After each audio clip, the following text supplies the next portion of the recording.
Todo mundo sabe que o Batman tem uma das moralidades mais firmes dentro dos quadrinhos da DC Comics. Até mesmo os vilões reconhecem isso. Existem limites que o personagem nunca se permite ultrapassar, como por exemplo, matar os seus inimigos ou atuar de forma necessariamente muito violenta. Mas em certas ocasiões, os vilões do Batman chegaram ao limite da sua paciência e fizeram o Batman quase que cruzar essa linha que ele prometeu a si mesmo que nunca faria. E são essas as vezes que veremos aqui nesse vídeo de hoje, cara, coisas que tiraram até mesmo o Batman do sério. Serão 7 momentos nos quadrinhos em que o Batman simplesmente não se conteve e o cara que estava na frente dele apanhou como nunca. Número 1, Justice Buster. Quando se trata de preparo para as batalhas, cara, não existe nenhum herói ou personagem na cultura pop que se destaque tanto quanto o Batman, principalmente aqui no Brasil. É claro que isso inicialmente veio por um meme por conta do vídeo do Ei Nerd sobre o Batman contra o Goku, mas de fato existe toda a mística ali do Batman estar se preparando sempre na DC Comics. Não é à toa que vira e mexe, ele apresenta uma armadura nova, ou uma nova forma de derrotar os seus vilões, ou até mesmo os seus aliados. Essa aura em torno do personagem sempre estar pronto para tudo começou lá no quadrinho Torre de Babel, quando ele demonstrou ter planos para conter, vencer toda a Liga da Justiça. Esse foi o ponto de virada do Batman, aonde a partir daí ele começou a se tornar muito mais estrategista aos olhos dos roteiristas. Ele já chegou até mesmo a criar uma inteligência artificial chamada de Irmão Olho, para vigiar todos os super-heróis do planeta Terra, cara, após alguns dos seus amigos apagarem as suas memórias, por conta dos eventos, que estavam acontecendo. Com certeza, uma das armas, que o Batman mais investiu para se preparar para uma batalha no futuro foi a sua armadura,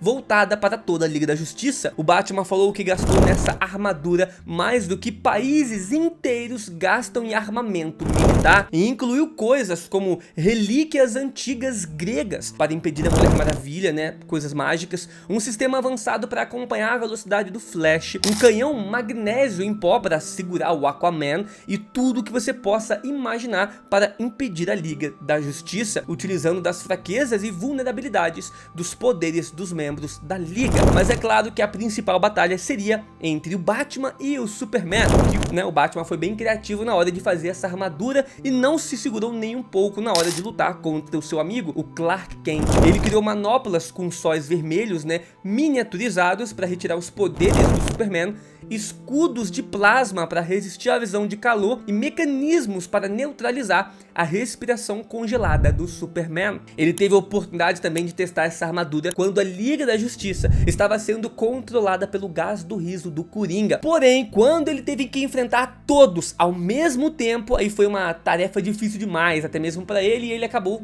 tendo a armadura destruída. Mas no 1 a 1, essa armadura se mostrou, cara, a que veio. E cumpriu o propósito dela, derrotando os membros da Liga. Número 2, Batman vs Zod. Não pense que é só o universo tradicional que o Batman gosta de estar preparado para lidar com ameaças kryptonianas. No universo de Injustice acontece a mesmíssima coisa. Na verdade, o Batman dessa realidade tem muito mais motivos ali para estar preparado para um kryptoniano do que o básico que nós conhecemos normalmente. Enfim, o que eu vou contar agora para vocês se passa no segundo quadrinho de Injustice, onde Superman já havia sido derrotado e o Batman foi atrás da equipe dos Jovens Titãs. Não foi mostrado isso, nos primeiros anos de publicação desse universo. Porém, o Superman já havia derrotado também os Jovens Titãs, prendendo eles dentro da Zona Fantasma. Isso porque o Superman feriu mortalmente o Superboy no coração e eles tiveram que ficar trancados naquela realidade para que o tempo não passasse, e assim o Superboy não acabasse morrendo por conta do seu ferimento. De qualquer forma, logo ao saírem da zona negativa, eles foram atacados pelo Zod, que aproveitou a oportunidade também para sair dali, cara.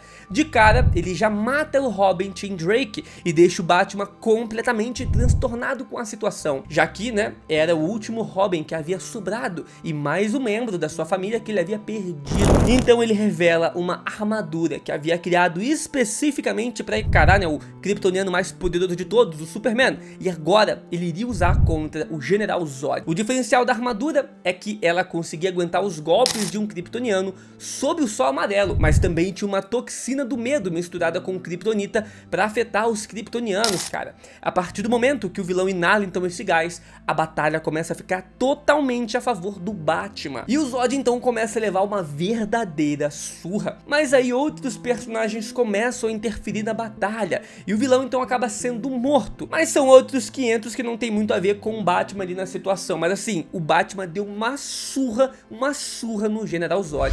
Número 3, Máquina de Matar. Abrindo agora as portas do multiverso sombrio. Essa versão do Batman é extremamente traumatizada pela perda do seu mordomo, o Alfred. Contudo, ele já havia escaneado o cérebro do Alfred, né? E junto do Cyborg planejou criar uma inteligência artificial para que pudesse atuar como Alfred fazia antes da sua morte. Isso, claro, para ajudar o Batman a lidar com o luto. E a programação base desse Alfred era ajudar o Bruce Wayne acima de tudo. Só que a programação foi longe demais e aos poucos ele começou a matar também, um a um, todos os vilões de Gotham que poderiam, né, ser uma ameaça para o Batman. E todo mundo sabe que matar é algo que o Batman jamais faria, uma linha que ele nunca iria cruzar. A programação do Alfred então foi tão além que aos poucos ela foi atrás até mesmo dos membros da Liga da Justiça, distorcendo as ações da equipe e acreditando que algum dia, né, eles poderiam representar algum tipo de ameaça para o próprio Batman. O Cyborg até mesmo tentou desligar a inteligência artificial, mas o Bruce não conseguiu fazer isso por estar muito apegado à figura do Alfred. Com o tempo, a programação desse Alfred IA, né, acreditou que a única maneira de proteger o Bruce Wayne era tomando o seu corpo, e aí os dois se uniriam em um só. Olha que bizarro. Assim então surgiu o Máquina de Matar, onde o Bruce não tinha mais os seus órgãos,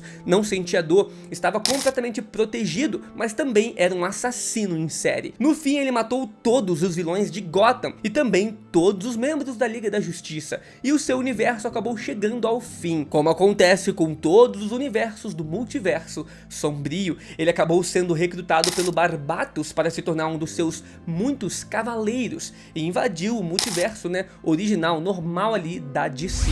Seguindo, temos agora Thomas Wayne. Imagine uma realidade onde no beco do crime quem morreu não foram os pais do Bruce Wayne, mas o próprio Bruce. Pois é, parece fantasioso, mas é exatamente o que ocorreu no ponto de ignição após o Flash alterar toda a realidade ali, aliando tempo para salvar a sua mãe. Mas não pense que nem por um momento que com o Bruce Wayne morto não existe um Batman. Ele existe e é bem mais brutal e violento. Thomas Wayne, o pai do Batman.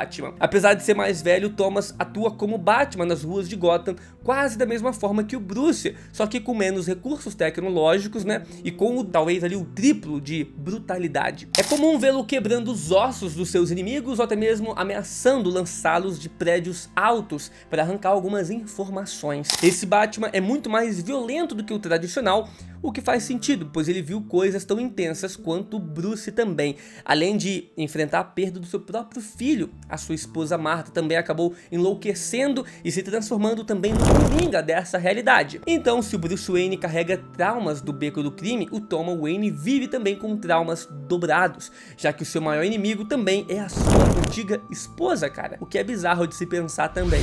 Seguindo, temos Batman vs Jason. Batman vs Jason Todd, tá? Sempre tiveram uma relação ali um pouco mais complicada do que os demais Robins. Isso porque desde o início das suas publicações, o Jason Todd era muito diferente do Robin Dick Grayson, o que incomodava até mesmo os fãs dos quadrinhos. Jason era totalmente impulsivo e violento, chegando até mesmo a lançar inimigos pela janela de prédios, né, quando o Batman não estava vendo. É claro que o personagem tinha os seus momentos de afeto e carinho, ele era assim com as pessoas que acreditavam merecer isso, mas tudo mudou após a morte do Jason, né, e a sua ressurreição no Poço de Lázaro, o que também exaltou muito mais a sua personalidade violenta. A partir daí, ele se tornou então o Capuz Vermelho, em referência ao Coringa, que antes, né, também usava esse nome e atuou em Gotham como um chefe do crime. E o Capuz Vermelho chegou até mesmo a lutar contra o Batman. Eventualmente os dois se acertaram e o Jason Todd voltou a lutar ao lado do Batman, mas nunca do mesmo jeito que era na época em que ele era um Robin. Em determinado momento, na frente de diversas câmeras, ele atirou em um bandido e o Batman ficou completamente transtornado, já que o Batman não mata, né, e os seus discípulos era pra seguir a mesma ideia. O Batman então deu uma verdadeira surra no Jason Todd e brigou com ele também a todo momento ali pelo que ele havia acabado de fazer. Jason ainda disse que ele nunca bateu com tanta força, nem mesmo no Coringa. E olha que o Batman odeia o Coringa, cara. É claro que isso foi uma provocação ao próprio Batman, mas não muda o fato de que o Batman foi bem mais violento com ele nessa ocasião do que havia sido com o Coringa em outras histórias anteriores. Afinal, aqui o Jason Todd estaria manchando o nome do Batman e todo o esforço que o Batman vem fazendo ali para uma Gotham melhor. Seguindo, temos Zur-En-Arrh. Bom, o Zur-En-Arrh é uma segunda personalidade do Batman tradicional que é tão insana quanto as versões mais insanas do multiverso. Ele foi criado pelo próprio Batman durante o seu treinamento para se tornar o Batman, cara, aonde o Zur-En-Arrh é o gatilho hipnótico para ativá-lo. É basicamente um backup que o Batman fez, né, em si mesmo, para caso ele precisasse ir até o limite para derrotar alguém. O próprio Zur se descreve como sendo o Batman sem o Bruce Wayne nessa equação, um Batman sem a parte do Bruce Wayne envolvida então. O probleminha foi quando essa sua nova personalidade passou a tomar conta total do corpo do Batman, cara, sem que o Bruce inclusive soubesse disso. Em momentos em que o Bruce estava dormindo, né, essa personalidade atuava e depois o Bruce nem sabia o que estava acontecendo. Como ele tinha toda a inteligência do Batman, né, o Batman dominante, digamos assim, ele planejava eventualmente se libertar do corpo do Bruce e ter um corpo próprio. Então ele utilizou um robô criado pelo próprio Batman chamado de Falsafe para transferir a sua consciência, cara, e de fato ter um corpo próprio. E foi para esse robô em especial porque ele foi criado pelo próprio Batman para deter o próprio Batman, no caso de o Batman cruzar a linha de matar alguém no futuro. Então o robô por si só já é mais poderoso do que o Batman fisicamente falando, unindo então essa a personalidade do próprio Batman, né, só que sem limitações. Meu irmão, o Bruce Wayne não tinha a menor chance. Agora então livre do corpo original, ele criou diversos clones Amazo, né, dominou 2 membros da Liga da Justiça, ajudou Amanda Waller, né, e esteve também à frente de toda a batalha multiversal que envolveu a Liga da Justiça nos últimos 2 capítulos da série em grupo. E agora, número 7, Batman que ri. Bom, não tem como a gente chegar nesse ponto e não falar do Batman que ri, cara. Um Batman que não se segura sem mencionar a sua versão mais poderosa de todo o multiverso. O Batman que ri, que se tornou extremamente famoso aí nos últimos anos, e por boas razões, né, é basicamente a versão do Batman que não tem controle sobre as suas ações. É um Batman junto com o Coringa. Ele também veio diretamente do multiverso sombrio, um multiverso de pesadelos, o total oposto do multiverso normal da DC Comics, comandado pela entidade Barbatos. No seu universo, Batman que ri, ele acabou vendo o Coringa matando os pais de uma criancinha inocente bem na sua frente, replicando então o trauma que o próprio Batman vivenciou na sua infância.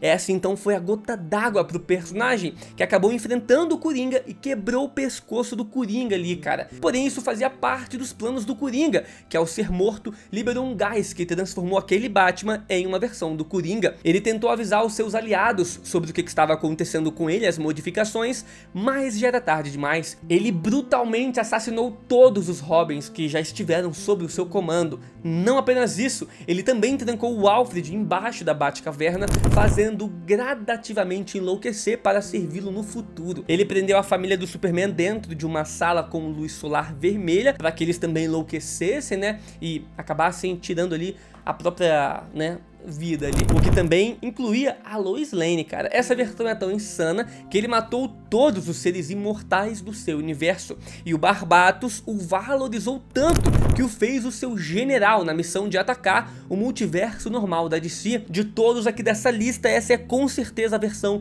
mais inescrupulosa, cara, e aquela que realmente nunca vai se segurar nas suas batalhas, e não dá nem pra prever o que o Batman que ri vai fazer. Aqui é o ponto onde o Batman está sem total controle no seu auge. Você vê aí, ó, destruiu todo o multiverso, ainda tentou conquistar outros multiversos e venceu entidades cósmicas. Cara, eu tô pensando em fazer um vídeo dos maiores feitos de preparo do Batman. Você gostaria de um vídeo desse? Então deixa o like, se inscreve no canal.